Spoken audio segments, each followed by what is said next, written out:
ખેડૂત ભાઈઓ, આજના આપણા આ એપિસોડમાં આપણે ચર્ચા કરીએ છીએ આપણા તલના પાકની અત્યારે આ સિઝન દરમિયાનની જે કાંઈ આપણી વાવણી હોય એ વાવણીમાંથી હવે સમગ્ર દેશમાંથી મોટાભાગનો પાક તૈયાર થઈ અને કાં તો ખેડૂતના ઘર સુધી આવી ગયો છે, કાં તો આવવાની તૈયારી છે. અને આવી ગયેલો જે કાંઈ પાક છે એ નવો પાક કેટલાક વિસ્તારોમાં આપણું ગુજરાત હોય, રાજસ્થાન હોય કે ઉત્તર પ્રદેશ, બિહાર, આ બધા વિસ્તારોમાંથી બજારમાં ધીમે ધીમે આવવાનું શરૂ થઈ ગયું છે. એટલે આ સમયગાળા દરમિયાન હવે આપણી પાસે જે કાંઈ તલનો પાક આવવાનો છે અને આપણે એનો જે કાંઈ નિકાલ કરવાનો છે એ નિકાલના મુદ્દે આપણે અત્યારના બજારના ધોરણે શું વિચારી શકીએ, સાથે સાથે એકંદર આ વર્ષમાં વૈશ્વિક ઉત્પાદનનું ચિત્ર, આપણા દેશના ઉત્પાદનનું ચિત્ર, ક્વોલિટીનું ચિત્ર અને વૈશ્વિક માંગના આધારે ભાવોની સ્થિતિ શું રહી શકે છે, આ સંભાવનાઓ, આ તમામ મુદ્દાઓ ઉપર આપણે જ્યારે ચર્ચા કરીએ છીએ આપણા તલના પાક ઉપર, ત્યારે આપ સૌ દર્શક મિત્રો આ એપિસોડમાં, આ વિડીયોમાં અવશ્ય બન્યા રહેજો. નમસ્કાર ખેડૂત મિત્રો, જય કિસાન, જય ભારત. તો તલના પાકની ચર્ચામાં સૌ પ્રથમ આજે આપણે આપણા અત્યારના વર્તમાન તલના બજાર ભાવ જે છે એના ઉપર એક સામાન્ય નજર નાખી લઈએ. આજના દિવસથી આપણે જોઈએ તો આજે 26 સપ્ટેમ્બર 2025 અને વાર છે શુક્રવાર, એટલે કે સાપ્તાહિક અઠવાડિક માર્કેટિંગ યાર્ડોના કામકાજનો આજે 5મો દિવસ છે. અને મોટા ભાગે દેશના તમામ માર્કેટિંગ યાર્ડોમાં વિતેલા 4 થી 5 દિવસ દરમિયાન તલના વ્યાપારો નવા તલના પણ થયા છે. અને ભાવોની સ્થિતિ આપણે જોઈએ તો એકંદર નબળી જે કાંઈ ઉપજ આવી હોય આપણા ખેડૂતો પાસે, તો એના બજાર ભાવ રહ્યા છે લગભગ 20 કિલોના 1500 રૂપિયાથી લઈ અને 1600, 1650 કે 1700 રૂપિયા. ત્યાર પછી થોડી સારી ક્વોલિટી જે પાકીને આવી એ 1700 રૂપિયાથી લઈ અને 1800 કે 1850 રૂપિયા. ઠીક પ્રમાણમાં સારી ક્વોલિટી જેને કહી શકાય અને સારી સફાઈ સાથે બજારમાં આવતી હોય આવી ક્વોલિટી 1750 થી લઈ અને 1800 અને 1900 રૂપિયા. અને ખૂબ સારી ક્વોલિટી આવે છે, સારી રીતે સફાઈ છે તો 2000 રૂપિયા સુધી ભાવ પહોંચે છે. અને બેસ્ટ ક્વોલિટી 2100 રૂપિયા અને સુપર બેસ્ટ 150 રૂપિયા, એટલે કે 2150 રૂપિયાથી લઈને કોઈ ખેડૂતનો માલ 2200 રૂપિયા સુધી કોઈ માર્કેટિંગ યાર્ડમાં વેચાયો હોય. સાથે સાથે જે એકદમ સુપર બેસ્ટ ક્વોલિટી હોય ને જેને ખેડૂતો માર્કેટમાં જ નથી લાવતા, આવો જે માલ ખેડૂતો સીધા પોતાના ઘરેથી વેપારીઓને આપતા હોય છે, આ માલના ભાવમાં 101 રૂપિયાનો એનાથી પણ વધારો મળે છે. હવે સામે કાળા તલની સ્થિતિ આપણે જોઈએ તો જૂના કાળા તલ જે કાંઈ છે સારી ક્વોલિટીના તો એ 4300, 400 કે 4500 રૂપિયા સુધી વેચાઈ રહ્યા છે. અને નવા કાળા તલની આવકો પણ થોડી શરૂ થઈ છે, ત્યારે નવા કાળા તલના બજાર ભાવ આપણે જોઈએ તો સામાન્ય રીતે 3800 થી લઈ અને 4100 કે 4200 રૂપિયા સુધીના ચાલી રહ્યા છે. હવે આ પ્રમાણે અત્યારનું બજાર છે.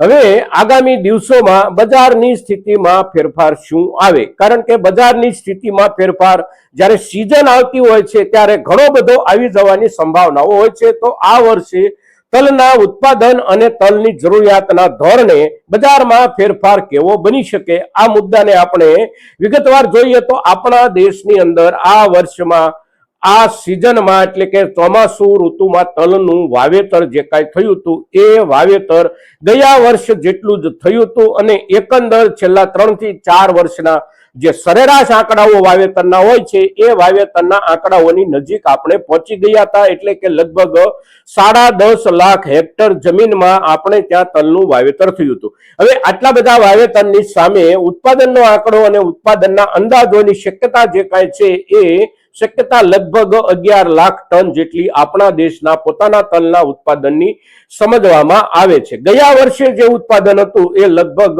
9 લાખ ટન આસપાસનું હતું અને આ વર્ષે એમાં 2 લાખ ટન કે 2.25 લાખ ટન ઉત્પાદનમાં વધારો થઈ શકે છે. સામે ક્વોલિટીની આપણે વાત કરીએ તો ક્વોલિટીના હિસાબથી ગયા વર્ષમાં જેવી ક્વોલિટી આવી હતી એવી જ ચોમાસુ તલની ક્વોલિટી આ વર્ષમાં પણ આવી શકે. બહુ સારી અને ખૂબ સરસ મજાની ક્વોલિટીનો જથ્થો ઓછો હોઈ શકે, મીડિયમ ક્વોલિટીનો જથ્થો વધારે હોઈ શકે, સામે નબળી ક્વોલિટીનો પણ જથ્થો કેટલાક વિસ્તારમાંથી આવી શકે, કારણ કે ખૂબ વરસાદ આ વર્ષમાં છેલ્લા દિવસોમાં પણ આપણા કેટલાક વિસ્તારોમાં, ખાસ કરીને ઉત્તર ભારતના વિસ્તારો, રાજસ્થાન હોય, હરિયાણા હોય, ઉત્તર પ્રદેશ હોય કે મધ્યપ્રદેશનો કેટલોક હિસ્સો હોય કે જ્યાં તલનું વાવેતર થઈ રહ્યું છે મોટા પાયે, આ બધા જ વિસ્તારોમાં પાછોતરા વરસાદ વધારે પડતા થયા છે અમુક વિસ્તારોમાં. તો આ સ્થિતિના આધારે તલની ક્વોલિટી, નબળી ક્વોલિટી જે વિસ્તારમાં વધારે વરસાદ થયો છે ત્યાંથી વધારે આવવાની સંભાવનાઓ હોય છે. એટલે સારી ક્વોલિટી, સુપર બેસ્ટ ક્વોલિટી કે જેની બજારમાં બહુ મોટી અસર હોય ને બજારમાં ખૂબ મોટી જેની માંગ બની રહેતી હોય, આ ક્વોલિટી મર્યાદિત પ્રમાણમાં રહેશે. આ વર્ષમાં પણ, ગયા વર્ષમાં પણ એકંદર સ્થિતિ એવી હતી અને આ વર્ષમાં પણ સ્થિતિ એવી રહી શકે છે તલના પાકમાં ક્વોલિટીને લઈને. હવે દુનિયાના બાકીના દેશોમાં ઉત્પાદન અને વાવેતરની સ્થિતિ જે કાંઈ હતી એને આપણે સામાન્ય રૂપમાં જોવાનો પ્રયાસ કરીએ તો મુખ્ય વાવેતર કરતા દેશો એટલે આફ્રિકા ખંડના દેશો, અને આફ્રિકા ખંડના દેશો પૈકી કેટલાક દેશોમાં આ વર્ષની અત્યારની સિઝનમાં પૂર પરિસ્થિતિના કારણે ઉત્પાદનમાં ખૂબ મોટો ઘટાડો આવ્યો છે. સાથે સાથે ક્વોલિટી એમની પણ બગડી રહી છે. હવે દક્ષિણ આફ્રિકા કહીએ આપણે કે આફ્રિકા કહીએ, જે આખો ખંડીય વિસ્તાર છે એમાં મોટા ભાગે મધ્ય આફ્રિકા વિસ્તાર અને ઉત્તર આફ્રિકન વિસ્તારના દેશો જે કોઈ છે ત્યાં જ તલનું વધારે વાવેતર થાય છે. અને એમાં પણ Sudan, Nigeria, Ethiopia, Central Africa, Burkina Faso, આ જે કઈ દેશો છે આ દેશો મહત્તમ વાવેતર તલનું કરે છે, મહત્તમ ઉત્પાદન કરે છે તલનું. એમાં સુદાનમાં આ વર્ષે લગભગ 30% જેટલી ઉત્પાદનમાં ઘટ આવી શકે છે. એટલે કે સુદાનનું ઉત્પાદન જે આવવાના અંદાજો હતા 5 લાખ ટનથી વધારેના, એની સામે લગભગ 4.5 કે 3.5 લાખ ટન જેટલા તલ સુદાનમાંથી પાકીને આવે. સામે મોટું નુકસાન બીજા ક્રમે પાકિસ્તાનમાં છે, અને પાકિસ્તાનના મોટા નુકસાનને આપણે સૌ સમજી શકીએ એવું ચિત્ર આપણી સામે પણ છે. કારણ કે આપણે ત્યાં પંજાબમાં, હરિયાણામાં અને રાજસ્થાનમાં જે પૂર પરિસ્થિતિનું નિર્માણ થયું એ તમામ પાણી પાકિસ્તાનમાંથી દરિયામાં જાય છે. એટલે પાકિસ્તાનનો સિંધનો જે કાંઈ વિસ્તાર છે, સિંધુ નદીના કાંઠાની આસપાસનો ને જ્યાંની સમૃદ્ધ ખેતી છે, આ જ ખેતીના વિસ્તારમાં મોટા પાયે પૂરની પરિસ્થિતિ આ વર્ષમાં સર્જાય છે. અને એની અસર નીચે પાકિસ્તાનના તલના વાવેતર વિસ્તારમાં ખૂબ મોટી સમસ્યાઓ છે પાકની ક્વોલિટીની અને ઉત્પાદનની. જેટલું વાવેતર છે એની સામે 10 થી 15% કે 20% જેટલું પણ ઉત્પાદન ઘટી શકે છે અને ક્વોલિટી ખૂબ નબળી આવી શકે છે. હવે ત્યાર પછી દક્ષિણ અમેરિકાના દેશોની સ્થિતિ જોઈએ તો ત્યાં વિતેલા વર્ષની સરખામણીમાં બહુ મોટા ફેરફારની સંભાવના નથી. સાથે સાથે આપણો એક પડોશી દેશ જે મ્યાનમાર, જેને બ્રહ્મદેશ આપણે પહેલા કહેતા હતા, અત્યારે મ્યાનમારના નામથી ઓળખીએ છીએ, એ બર્માની અંદર જે તલનું વાવેતર થાય છે એ વાવેતરમાં કોઈ મોટું નુકસાન નથી, કોઈ મોટો વધારો નથી. સામાન્ય રૂપમાં ગયા વર્ષના જેવું જ એમનું ઉત્પાદન આવી શકે છે. હવે આ પ્રમાણે વૈશ્વિક ઉત્પાદનની સ્થિતિની સામે વૈશ્વિક જરૂરિયાત અને વૈશ્વિક ખપત તરફ એક નજર આપણે નાખીએ તો દુનિયામાં સૌથી મોટો વપરાશકાર દેશ ચાઇના છે. અને ચાઇનાની પોતાની દર વર્ષની વાર્ષિક વપરાશ જે છે એ લગભગ 12 થી લઈ અને 13 લાખ ટન જેટલી હોય છે. અને જેમાંથી મોટા ભાગનો જથ્થો એ દુનિયાના જુદા જુદા દેશોમાંથી પોતાને ત્યાં આયાત કરે છે.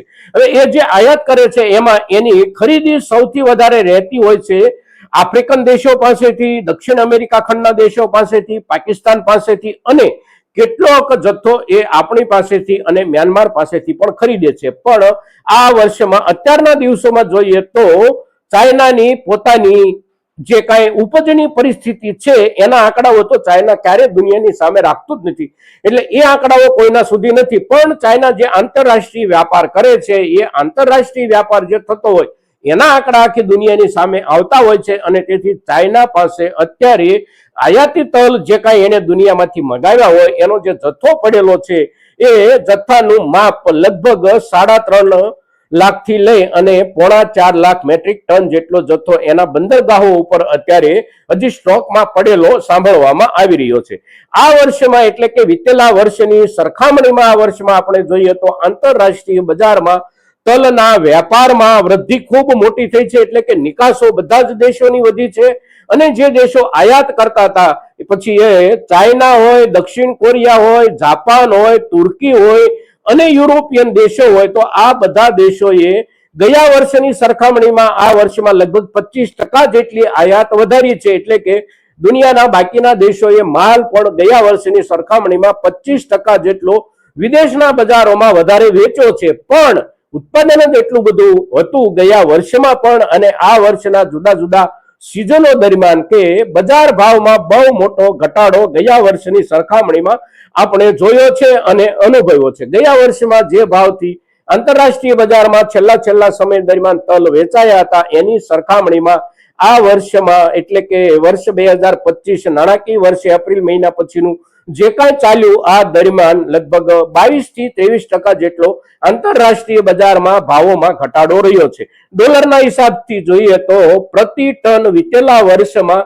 લગભગ $1700 થી લઈ અને $1750 સુધી એક ટન તલનો વેપાર થતો હતો. એની સામે આ વર્ષના અત્યાર સુધીના દિવસો દરમિયાન જે કાંઈ વેપારો થયા એ $1400 થી લઈ અને $1450 ની વચ્ચે જ થયા છે. એટલે આંતરરાષ્ટ્રીય બજારના ભાવમાં ઘટાડો અને એ ઘટાડાની અસર નીચે આપણા બજારોમાં પણ આપણે આ જ પ્રમાણે ભાવોને જોઈ રહ્યા છીએ. ગયા વર્ષમાં આપણે સારામાં સારી ક્વોલિટીને ₹2500 સુધી વેચી શકતા હતા, એની સામે આ વર્ષ દરમિયાન આપણે ₹2000, ₹2050 અને મહત્તમ ₹2100 સુધી વેચી શક્યા હોઈએ એવું આપણા દેશનું બજાર રહ્યું છે. હવે અત્યારના દિવસોમાં આ પરિસ્થિતિ છે તો ગયા વર્ષની સરખામણીમાં વૈશ્વિક ઉત્પાદનમાં કોઈ વધારો લાંબો ટૂંકો સળંગ ચિત્રમાં નથી. આપણા દેશમાં ઉત્પાદન વધ્યું છે તો સામે કેટલાક મોટા ઉત્પાદક દેશોમાં આફ્રિકન દેશો હોય, પાકિસ્તાન હોય તો ત્યાં ઉત્પાદનમાં ઘટાડો છે. એટલે વૈશ્વિક ચિત્ર આનું આ છે. હવે આના આ વૈશ્વિક ચિત્ર સામે આ ગયા વર્ષની સરખામણીમાં આ વર્ષમાં વધેલી વપરાશ જે કાંઈ આયાતક દેશોની છે એ એમની વધેલી વપરાશ જો બની રહે તો આપણા આંતરરાષ્ટ્રીય તલના ભાવમાં સુધારાની શક્યતાઓ બને. સાથે સાથે એક સમાચાર અને એક ચર્ચા આપણા દેશની અંદર બજારોમાં જે ચાલી રહી છે એ એવી છે કે સરકારે જીએસટીમાં જે ઘટાડો કર્યો છે એ ઘટાડાની અસર નીચે આપણા દેશની તલની વપરાશમાં કદાચ આ વર્ષમાં થોડો ઘણો વધારો થઈ શકે. હવે એ પ્રમાણે જો આપણા દેશના વપરાશના આંકડામાં વધારો થાય તો એની અસર પણ આપણને બજારમાં કદાચ જોવા મળી શકે છે. સાથે સાથે આંતરરાષ્ટ્રીય ખપત જે છે એ જળવાઈ રહે અને એ ખપત જાળવી રાખવા માટે એમણે ભાવોમાં થોડો વધારો કરવો પડે તો એની અસર નીચે પણ આપણા તલના ભાવ સુધરી શકે. પણ સુધરી શકે એવું જ્યારે આપણે કહીએ છીએ ત્યારે એને માટે સમય ઘણો લાગતો હોય છે. સાથે સાથે ક્વોલિટી સૌથી વધારે મુદ્દો બનતો હોય છે આંતરરાષ્ટ્રીય વેપારમાં. એટલે સારામાં સારી ક્વોલિટી એ જ સારામાં સારા ભાવોની અપેક્ષાથી આપણે વિચારવી જોઈએ. સામાન્ય ક્વોલિટી, નબળી ક્વોલિટી તો એના ઉપર ભાવોમાં વિશેષ સુધારાની સંભાવનાઓ બનતી નથી. એટલે આ વર્ષના તલના પાક પર આગામી સમયમાં બજાર ભાવની સ્થિતિ અને બજાર ભાવોમાં સુધારની શક્યતાઓ આ બે કારણોસર બને છે. એક, આંતરરાષ્ટ્રીય ઉત્પાદનમાં વધારો નથી અને ખપત ગયા વર્ષે જેટલી રહે તો ભાવોમાં સામાન્ય સુધારો બને.